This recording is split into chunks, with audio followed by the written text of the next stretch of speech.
కోరబండ అంతా కూడా కొద్ది రోజుల నుంచి హై అలర్ట్ ప్రకటించారు. మరోవైపు ఏదైతే గొడవ జరుగుతుందో బీఆర్ఎస్ వర్సెస్ కాంగ్రెస్ అయితే ప్రస్తుతం అది చిలికి చిలికి గాలివానలాగా పూర్తిగా చుట్టుకున్న పరిస్థితి అయితే కనిపిస్తుంది. మరోవైపు బాబా ఫజీవుద్దీన్ వల్లనే బీఆర్ఎస్ మైనారిటీ లీడర్ చనిపోయాడంటూ కూడా ఆరోపిస్తున్నారు. అసలు సర్దార్ ఎందుకు చనిపోవాల్సి వచ్చింది, కారణం ఏంటి, బాబాకి మరియు సర్దార్కి గొడవ ఏంటి అనేది ఏం చెప్తారు ఈ గొడవ గురించి? మరోవైపు వాళ్ళ కుటుంబం అంతా కూడా ఇదే ఆరోపిస్తుంది. మీరు వేధింపులకి గురి చేశారు, జిహెచ్ఎంసీ ద్వారా వాళ్ళ ఇల్లుని కూడా కూల్చివేశారు, అదే కాకుండా డబ్బులు అడిగారు, డబ్బులు అడగడంతో పాటు బీఆర్ఎస్ నేతని కాంగ్రెస్లో జాయిన్ అవ్వమని వేధింపులకు గురి చేశారని చెప్తున్నారు. ఏం చెప్తారు? సర్దారు అంటే అక్కడ మాగంటి గోపీనాథ్ తెలియదు. ఫస్ట్ ఆఫ్ ఆల్ సర్దార్ అనే వాడిని నేను మా సొంత తమ్ముడు లెక్క 2012 నుంచి నాకు దగ్గర మనిషి. అదేవిధంగా వాళ్ళ సర్దార్ అనేటోడు సీతారాంబాగ్ బస్తీలో సర్దార్ బేగ్ సాబ్నకు దర్గా ఉంటుంది.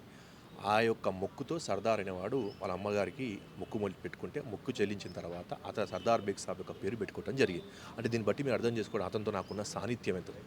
అదేవిధంగా మీకు అన్ని కుట్రలు కుతంత్రాలు మాగంటి గోపీనాథ్ చేస్తుంది కాబట్టి చెప్పాను. చూడండి, ఇక్కడ సర్దార్ నా పక్కకే ఉన్నాడు. క్లియర్ కనబడుతుందా మీకు?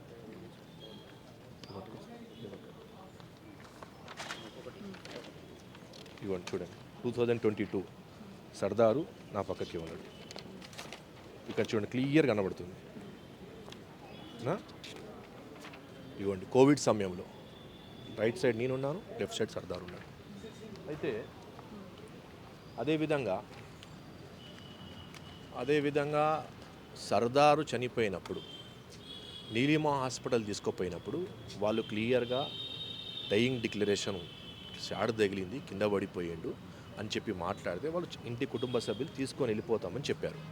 తీసుకొని వెళ్ళిపోతామని చెప్పగానే వెంటనే కొంతమంది గోపీనాథ్ సంబంధించిన రౌడీ షీటర్లు, గోపీనాథ్ సంబంధించిన ఒక అన్సోషల్ ఎలిమెంట్స్ వీళ్ళందరూ కూడా అక్కడ చేరుకొని సర్దార్ బాడీని తీసుకుపోవద్దని చెప్పి ధర్నా చేసి వెంటనే గంటలో ఏమో న్యాచురల్గా పడిపోయినని చెప్పారు. వెంటనే హాఫ్ అన్ అవర్ కాకముందే ఈ అంత అన్సోషల్ ఎలిమెంట్ చేరుకొని సర్దార్ను బాబా ఫజీవుద్దీన్ హరాస్మెంట్ చనిపోయాను. నేను హరాస్ చేసినట్టుంటే 5 years నుంచి సర్దార్ అనేవాడు నాకు టచ్లో లేడు. ఎప్పుడైతే నేను గోపీనాథ్కు నాకు గొడవైందో పాపం సర్దార్ గోపీనాథ్ను అటు గోపీనాథ్ బెదిరించి సర్దార్ని తీసుకొని పోయాడు. నన్ను చెప్పిండు, అన్న గోపీనాథ్ నన్ను ప్రెషర్ చేస్తున్నట్టే, ఓ బిడ్డగా నేనైతే రాజకీయాలలో నాకు అలవాటు ఉద్యమాలు చేస్తున్నా కాబట్టి అటు వెళ్ళిపో బిడ్డ అన్న. అక్కడే ఉన్నాడు. పార్టీలు వేరైనా సర్దార్ నాకు దగ్గర. సర్దార్ అక్క పెళ్ళి అయితే ఆర్థిక సహాయం నేను చేశా. అది సర్దార్కు, నాకు, వాళ్ళ కుటుంబ సభ్యులకు తెలుసు. సర్దార్ ఇంట్లో కుటుంబం ఒక్క నిమిషం పూర్తిగా. కుటుంబం అంటే ఎవరు ఆరోపిస్తుందండి? సర్దార్ వైఫ్ తమ్ముడుగా సర్దార్ వైఫ్ చెప్తుందా? తమ్ముడు మీరు కట్టి చెప్పారు. సర్దార్ అనే మెడికల్ షాపు నేను పెట్టించిన. ఆ యొక్క సర్దార్ మెడికల్ షాప్ పెట్టిన తర్వాత ఏదైతే మెడికల్ షాప్ సర్టిఫికేట్ ఉందో అది నేను ఇప్పించా. ఫార్మసీ సర్టిఫికేట్ వేరే లేడీ పేరు మీద నేను మాట్లాడి ఇప్పించి నడిపిస్తున్నా. మెడికల్ షాప్లో కూడా సర్దార్కు వాటా ఉంటే వాళ్ళ తమ్ముడు ఆ వాటా ఇయ్యలేదు, ఇంట్లో వాళ్ళకి వాటా ఉంటే ఇయ్యలేదు. పాపం మనకు ఆర్థికంగా ఇబ్బందులు ఉన్నాయని చెప్పి ఆ వాటా దగ్గర వాళ్ళకి పంచాయతీ చేసిండు. అది ఎక్కడా బయటపడుతుంది అన్నదమ్ముల మధ్యలో పంచాయతీ అని చెప్పి స్థానిక ఎమ్మెల్యే చెప్పగానే దాన్ని ఛాన్స్ దొరికిందని చెప్పి దాన్ని డైవర్ట్ చేసిండు. అది బాధాకరమైన విషయం. సర్దార్కు నా మీద ఉన్న ప్రేమ ఏందో నాకు తెలుసు, సర్దార్కి తెలుసు, అక్కడ ఉన్న బస్తీలో చాలా సాన్నిధ్యంగా ఉన్న వ్యక్తులు తెలుసు. అది నాకు తెలుసు. ఎందుకంటే మీరు అర్థం చేసుకోండి, వాళ్ళ అక్క పెళ్లి దగ్గర నుంచి, తన పెళ్లి దగ్గర నుంచి, ఆ కుటుంబం ఇల్లు కట్టేప్పటి నుంచి. ఇంకోటి వాళ్ళు ఏం చెప్తారు, ఇల్లు కూలగొట్టినామంటారు. ఇప్పుడు ఏవైతే ఓదార్పు యాత్రకి అందరూ రాజకీయ నాయకులు మసిబూసి మారగడి అని చెప్పి చేయడానికి పోతున్నారో, మీరు ఆర్టీ ఇద్దరం కలిసిపోదాం. G+4 ఉంది. అది G+4 పైన ఒక రూమ్ ఉంది. అదే ఇంట్లో ఉన్నారు. మళ్ళీ ఎక్కడ డిమాలిషన్ చేసారండి, మొత్తం నీలమట్టం చేసినట్టు డిమాలిషన్ అంటారు. ఒక పైన ఒక రూముకు చిన్న 2 holes కొట్టారు. దానికి కూడా జిహెచ్ఎంసీ ప్రొసీజర్ ప్రకారం అది ఒక్కటి చేయలేదు. ఆ రోజు 6 డిమాలిషన్స్ అయినాయి. 6 డిమాలిషన్ అంటే మా కాంగ్రెస్ సింపథైజర్స్ ఉన్న ముగ్గురు కూడా అవి డిమాలిషన్ జరిగినాయి. దాన్ని ఇప్పుడు మీరు ఏమంటారండి? కాబట్టి దీన్ని క్రియేట్ చేశారు. ఇంకొకటి, ఓకే సర్దార్ అయిపోయింది, దానికి 108 సెక్షన్ పెట్టారు, దానికి కాంక్రీట్ ఎవిడెన్స్ దగ్గర పోతున్నారు. ఓకే, ఇక్కడ ఇతను రౌడీ షీటరు,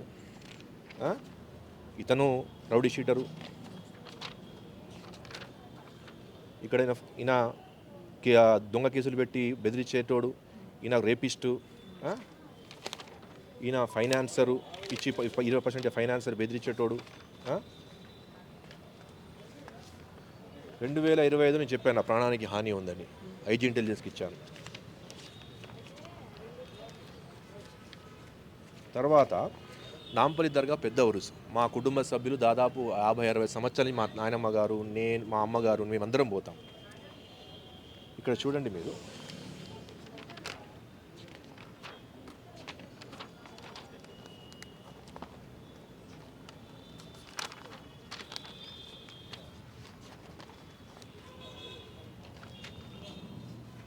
मोहम्मद सरदार का कातिल अभी यूसुफेन दरगाह में है, ఫాలో హిమ్ అంటే నన్ను పట్టుకోమనా. ఇది సోషల్ మీడియా వేదికగా ఫయాజ్ ఖాన్ అనే వ్యక్తి సోషల్ మీడియా వేదికగా మాట్లాడుతుంది. అంటే నాంపల్లి దర్గాలో నేను ఉన్నాను, అది ఎవరు నిర్ణయించాలండి? పోలీస్ ఎంక్వైరీ చేస్తుంది, దానిపై నిర్ణయం తీసుకుంటుంది, దానికి ఎవిడెన్స్ చూస్తున్నది. ఎవిడెన్స్ ప్రకారం ఒకవేళ నేను తప్పు చేస్తే తప్పకుండా నన్ను శిక్షించే హక్కు చట్టం తన పని తను చేసుకుంటూ పోతుంది. వీళ్ళు ఇట్లా సోషల్ మీడియాలో పెట్టడం వల్ల నాంపల్లి దర్గాకు కుటుంబ సభ్యులతో పోయాను, నా మీద అటాక్ చేస్తే, అంటే అటాక్ చేయటం కోసం మాప్ అటాక్ చేస్తే ఆడ హత్యాప్రయత్నంగా హత్య చేసినా కూడా అది మాప్ అటాక్ కింద వస్తుంది. కేసు తప్పిద అంత ప్రాణాలకు హాని పూర్తిగా హాని. నేను చెప్తాగా చూడండి, చెప్పండి. ఇప్పుడు ఇంకోటి, నా కార్ ఎందుకండి, రెడ్ కలర్ కార్ మే థార్ మే కిర్రా చోర్ నజర్ రఖో, ఇవన్నీ సోషల్ మీడియా అడ్వకేట్ అయినా ఏందండి ఇది? ఇవన్నీ ఎందుకు ప్రచారం చేస్తారు అంటే చట్టానికి ఇచ్చారు కదా కంప్లైంట్. అంటే అతని చావుకి ఏమాత్రం మీరు కారణం కాదా? బాధ్యత నాకు ఎక్కడ కూడా కారణం లేదు, నాకు ఎటువంటి సంబంధం లేదు. కాకపోతే నాకు సంబంధం సర్దార్తో ఉంది, ఒక తమ్ముడుగా సర్దార్తో నాకు సంబంధం ఉంది, తమ్ముడుగా సంబంధం ఉంది. మీరు తమ్ముడు అంటున్నారు, మరి చివరి చూపు చూసుకోవడానికి కూడా మీ తమ్ముడు దగ్గరికి ఎందుకు వెళ్ళలేదు? మంచిగా అడిగారు. చివరి చూపు చూసుకుంటామని నీలిమా హాస్పిటల్ ఉన్నప్పుడు నాకు తెలియగానే నేను విజయ డయాగ్నోస్టిక్ సెంటర్లో ఉన్నా. మీ దగ్గర మెడికల్ రిపోర్ట్స్ ఉన్నాయి. విజయ డయాగ్నోస్టిక్ సెంటర్ పంజాగుట్టలో ఉన్నా. సిసిసి కూడా ఎవిడెన్స్ కూడా తీపిచ్చి పెట్టుకున్నాను నేను. ఇలాంటి క్వశ్చన్ వస్తుంది. అక్కడి నుంచి బయలుదేరి పంజాగుట్ట టు సనత్ నగర్ హాస్పిటల్ పోవడానికి ఒక 20 నిమిషాలు పడుతుంది. 20 నిమిషాలను ఎర్రగడ్డ మిల్లీ హోటల్ కాడబోగానే నాకు మా వాళ్ళ పోయిన ఎవరైతే మా పిల్లలను, మా పార్టీ వాళ్ళు, ఎక్కడ పోయే పార్టీ వాళ్ళు, నాకు అంచెలు దగ్గర ఉన్న సర్దార్కు నా రిలేషన్స్ అందరూ అక్కడ పోయారు. పోవగానే అన్నాను ఇక్కడికి రాకు, పరిస్థితి మొత్తం గోపీనాథ్ మనుషులు రౌడీ షీటర్లు వచ్చేసారు, నీ మీద దాడి చేయడానికి ఈ మాప్లోనే నీ మీద కంపల్సరీ హత్య ప్రయత్నం జరుగుతుంది, రాకని 100 సార్లు బతిలాడి. ఓకే, అక్కడి నుంచి వెనక జరిగిన తర్వాత మళ్ళీ నెక్స్ట్ డే మాకు చివరి నమాజ్ ఉంటుంది. చివరి నమాజ్ అంటే చనిపోయిన వ్యక్తిని ముందు పెట్టి చివరి నమాజ్ ఉంటుంది, జనాజీకి నమాజ్ అంటారు. అక్కడ పోవడానికి ప్రయత్నం చేసినా అక్కడ కూడా మొత్తం అన్పార్లమెంట్ లాంగ్వేజ్ చూడండి, ఇలాంటి అన్పార్లమెంట్ లాంగ్వేజ్ వేస్తూ అతను మాట్లాడాడు.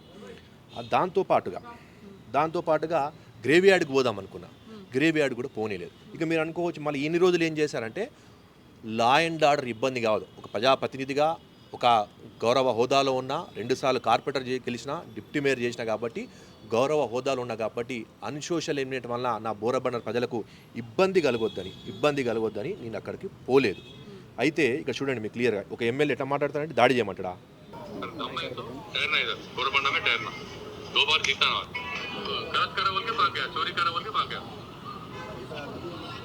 వినండి.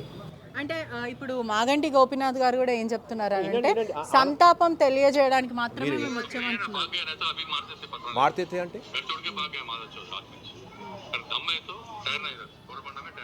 అంటే కేవలం సంతాపం తెలియజేయడానికి మాత్రమే నేను వచ్చాను. ఏం చెప్పాలండి?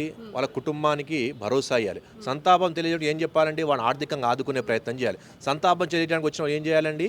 వాళ్ళ కుటుంబానికి భరోసా ఇవ్వాలి. రాళ్లతో కొట్టమని చెప్పి అన్పార్లమెంట్ లాంగ్వేజ్. మా మదర్ ఏం చేశారండి, మా భార్య ఏం చేసిందండి, మా భార్యకి ఏం సంబంధం? ముస్లిం కుటుంబాలలో చాలా సున్నితంగా హిజాబ్ లోపల లేడీస్ ఉంటారు. అలాంటి మా భార్య ఇంటికి పోయి బెదిరించండి, ఫాల్స్గా రాపిచ్చాడు.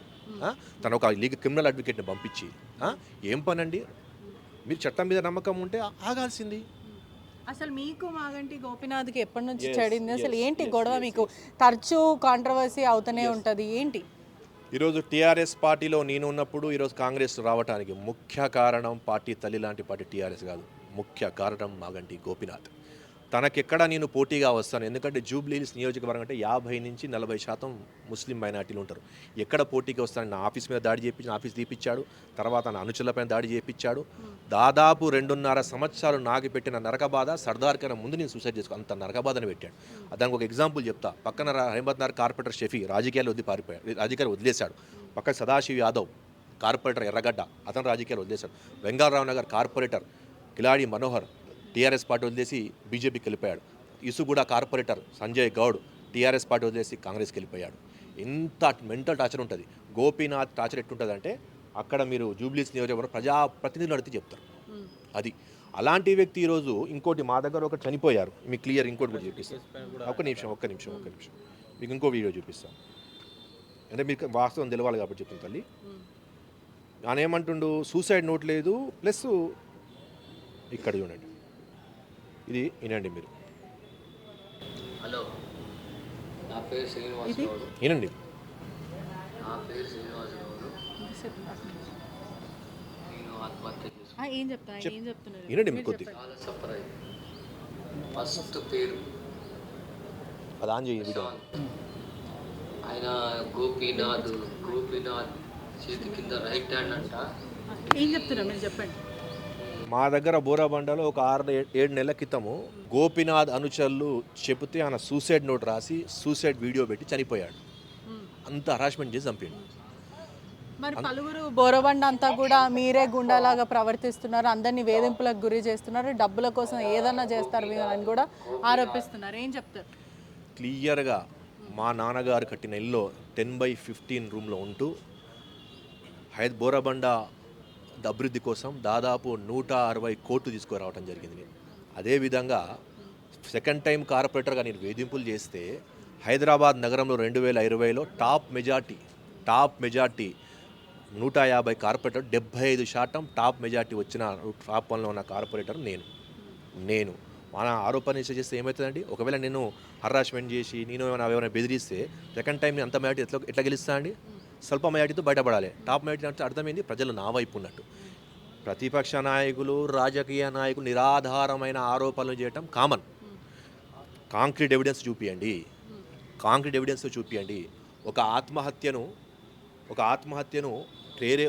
ప్రేరేపించే విధంగా, ఒక ఆత్మహత్యను హత్య కింద ప్రేరేపించే విధంగా వెన్నతో ఆత్మహత్య శివరాజకీయాలు చేయటంలో టీఆర్ఎస్ పార్టీకి వెన్నతో పెట్టిన విద్య. ఎందుకంటే నేను కూడా అదే పార్టీలోకి వెళ్ళి వచ్చాను కదా. ఉద్యమం పేరు మీద ఎంతమంది ఆత్మహత్యలను వాడుకున్నాను నాకు తెలియదా? ఇది వెన్నతో పెట్టిన విద్య. అయితే బాధాకరమైన విషయం అంటే తెలంగాణ ఉద్యమంలో మాగంటి గోపీనాథ్ లేడు. ఇక్కడ స్పెషల్ క్లాస్ ఏమైనా తెలంగాణ భవన్లో నేర్చుకున్నాడేమని డౌట్ వస్తుంది. అది ఫైనల్గా ఏం చెప్తారు? ఎందుకంటే ఒకవైపు వాళ్ళ కుటుంబ సభ్యులు కూడా ఆరోపిస్తున్నారు. ప్రధానంగా చూసుకుంటే కూడా వాళ్ళ తమ్ముడు మీడియా ముందు వచ్చి మాట్లాడుతున్నారు. కానీ తల్లిదండ్రులు ఎవరైతే వాళ్ళ భార్య ఉందో ఆఫ్ ద కెమెరా కూడా అనేక సార్లు వేధింపులకు గురి చేశారు. మా ఇంటికి వచ్చి కూడా 2-3 సార్లు వచ్చి కలవడం కూడా జరిగింది, బెదిరించడం కూడా జరిగింది అంటూ స్థానికంగా కూడా ఆన్ కెమెరా చెప్తారు. స్థానికంగా ఎవరు చెప్పలేదు. స్థానికంగా నేను ఏమంటున్నా తల్లి, అక్కడ స్థానికులు అంటే ఎవరు? ఇది సర్దారీలు. ఇటు పక్కనోడు చెప్పాలి, వెనుకలు చెప్పాలి, గల్లీ వాళ్ళు చెప్పాలి. ఎక్కడో యూసుఫ్ కూడా ఉన్నాడు, ఎక్కడో షేక్పేట్లో ఉన్నవాడు, ఎక్కడో వెంకటరావు నగర్ డివిజన్లో ఉండేటాడు టీఆర్ఎస్ అనుచరుడు వచ్చి ఆయన చెప్తే ఎట్లా అండి? అంటే దట్ ఈస్ కరెక్ట్గా క్రియేటబుల్గా చెప్పమని చెప్పి పంపించడం జరిగింది. మరో విషయం కూడా, మీ పార్టీలోనే మిమ్మల్ని అరెస్ట్ చేయాలంటూ కూడా పొలుగురు చెప్పుకుంటూ వస్తున్నారు. అంటే ఇంటర్నల్ సోర్సెస్ ద్వారా కూడా. ఒకటి క్లియర్గా కాంగ్రెస్ పార్టీలో స్వేచ్ఛ ఉంటుంది. కాకపోతే ఇంకోటి, మేము అక్కడ హయ్యెస్ట్ మెజార్టీ తెలిసిన కార్పొరేటర్ను. ఇక వాస్తవంగా రాజకీయాలు ప్రతి దగ్గర కుట్ర కుతంత్రాలు తప్పకుండా ఉంటాయి. మా పార్టీలో అంటే వేరే నాయకులు వచ్చింది, మైనార్టీ నాయకుడు కాబట్టి సింపథైజర్గా మాట్లాడటానికి వచ్చారు. సింపథైజర్గా మాట్లాడి వచ్చినప్పుడు అది వాళ్ళ పోలీసులు ఏ నిర్ణయం తీసుకుంటే దానికి కట్టుబడి ఉండాలి, నిర్ణయం తీసుకోమని చెప్పారు. అంతేగాని బాబా ఫసీద్ని అరెస్ట్ చేయమని ఎక్కడ మా వాళ్ళు చెప్పలే. ఇంకోటి, కొంతమంది గోపీనాథ్కు సంబంధించిన అనుచరులు, గోపీనాథ్ ఫాలోవర్లు నామకే వాస్తే కాంగ్రెస్ పార్టీలో ఎమ్మెల్యే ఎలక్షన్ వచ్చాడు. సీనియర్ కాంగ్రెస్ నాయకుడు, పుట్టుక కాంగ్రెస్ నాయకుడు ఎక్కడ చెప్పలే. ఈ మధ్యలో టీఆర్ఎస్ నుంచి కాంగ్రెస్కి వచ్చిన ఎలక్షన్లో వచ్చిన నాయకులే గోపీనాథ్ అనుచరులు. ఎవరైతే ఇక్కడ షాడో కిందనో, ఎవరైతే కోవిడ్ కిందనో వాళ్ళే చెప్పడం జరిగింది. ఫైనల్గా ఏం చెప్తారు మీరు? నేను ఫైనల్గా సర్దార్ యొక్క చనిపోవటానికి నాకు ఎటువంటి సంబంధం లేదు. నాకు నా బాధాకరం ఇందా కూడా చెప్పాను చాలా బాధతో. నన్ను, నా తమ్ముడు సర్దార్ను చివరి చూపు కూడా చూసుకోనియకుండా రౌడీలను, గూండాలను పెట్టి గోపీనాథ్ చివరి చూపు కూడా చూసుకోనియలేదు. అదేవిధంగా సర్దార్ కుటుంబానికి ఎంతోమంది ఓదార్పు యాత్రకు వస్తున్నారు, కానీ ఎవరు కూడా ఆర్థికంగా ఆదుకోలేదు. సర్దార్కి 2 పిల్లలు. నేను సర్దార్ అన్నగా తప్పకుండా సర్దార్ ఇద్దరు పిల్లలను, వాళ్ళ వైఫ్కు న్యాయం చేస్తా. 2 పిల్లలను చదువుకునే బాధ్యత నాకున్న 2 పిల్లలు ఉన్నారు, వాళ్ళతో సమానంగా వాళ్ళను ఆదుకుంటా. మాటిస్తున్నా 100% నేను ఆదుకుంటా. ఇంకోటి, బోరబండ అందరికీ తెలుసు, నేను మాటిస్తే మాట కట్టుబడి ఉంటా. ఆర్థిక సహాయం చేయడంలో నా ఇంటి లో మా వైఫ్నైనా మా పిల్లలకైనా రూపాయి అక్కడ ఫీజు పైన అలాంటి ఇచ్చే గుణం నాది కర్ణుడి గుణం. 100% ఆ కుటుంబాలకి ఎంతమంది వచ్చిన రూపాయి అదుకు ఇప్పుడు దాకా ఒక్కరు కూడా రూపాయి ఇవ్వలేదు. వచ్చిపోతున్నారు కానీ వచ్చి రాజకీయంగా మాట్లాడిపోతున్నారు. అన్ని రాజకీయ పార్టీలు వస్తున్నాయి కానీ ఎవ్వరు కూడా కుటుంబాన్ని ఆర్థికంగా ఆదుకోవడం లేదు. వాళ్ళ అమ్మ మొత్తుకుంటుంది చిన్నపిల్లలు ఉన్నారు, వాళ్ళ ఎడ్యుకేషన్ ఎట్లా అని, వాళ్ళ వైఫ్కి జాబ్ ఇప్పిమని. జాబ్ కూడా నాకెంతవరకు నాకున్న సర్క్యులేషన్లో నాకున్న కంపెనీస్తో మాట్లాడి అమ్మాయి యొక్క విద్యార్హతను చూసి జాబ్ పెట్టిస్తా. దానికి పూర్తి నా బాధ్యత. ప్లస్ ఇద్దరు పిల్లలు చనిపోయే రాజకీయాల కోసం కాదు, నా తమ్ముడు నా బాధ్యత చేస్తున్నా. నా బాధ ఏంటంటే చివరి చూపు చూసుకోకుండా చేసిన మాగంటి గోపీనాథ్ పైన తప్పకుండా చర్య తీసుకోవాలి. దానికి కావాల్సిన పోలీస్ కంప్లైంట్ కూడా ఇస్తున్నాను. నన్ను రానికుండా చేశాడు. ఇంకొకటి అరెస్ట్ చేశారు, పట్టుకుపోయారని కూడా వాళ్ళ టీఆర్ఎస్ వాళ్ళే ప్రచారం చేస్తారు. పోలీసుల దర్యాప్తు ఏముంది, ఏం చెప్తున్నారు పోలీసులు? అంటే ఎఫ్ఐఆర్ చేశారు, విచారణ ఎలా జరుగుతుంది, ఏం చెప్తున్నారు? అది పోలీసు వాళ్ళకి తెలుసు. ఎందుకంటే ఆ రోజు నైట్ పోలీసు వాళ్ళకి నేను మొత్తం కూడా సహకరిస్తున్నాను. వాళ్ళు ప్రతి అడిగిన ప్రశ్నకి నేను సమాధానం చెప్తున్నాను. అక్కడ వాళ్ళు కాంక్రీట్ ఎవిడెన్స్ ఎక్కడ ఉన్నదో దాని ప్రకారం వాళ్ళు దాన్ని బట్టి చర్య తీసుకుంటారు. సర్దార్ చనిపోవడానికి నేను కారణం కాదు, ఇదంతా కూడా కుట్రపూర్వకంగా చేస్తున్నారు, చాలా చిల్లర రాజకీయం చేస్తున్నారంటూ కూడా బాబా ఫజీయుద్దీన్ చెప్తున్న పరిస్థితి కనిపిస్తుంది. ఏదైతే బోరబండలో జరుగుతుందో ఉధృత వాతావరణం, ఎందుకంటే సర్దార్ కుటుంబ సభ్యులంతా కూడా పోలీస్ స్టేషన్ ముట్టడించారు. అదే కాకుండా ప్రస్తుతం లా అండ్ ఆర్డర్కి సంబంధించిన ఇష్యూస్ కూడా జరుగుతున్నాయి. అదే కాకుండా బోరబండ అంతా కూడా ప్రస్తుతం హై అలర్ట్లో ఉంది. Cameraman కోటితో పెట్రిషా reporting, RTV Hyderabad. ప్రపంచంలో ఏ మూల ఏ క్షణం ఏం జరుగుతుందో వేగంగా తెలుసుకోవడానికి తొలి వెలుగు వాట్సాప్ ఛానల్ని ఫాలో చేయండి.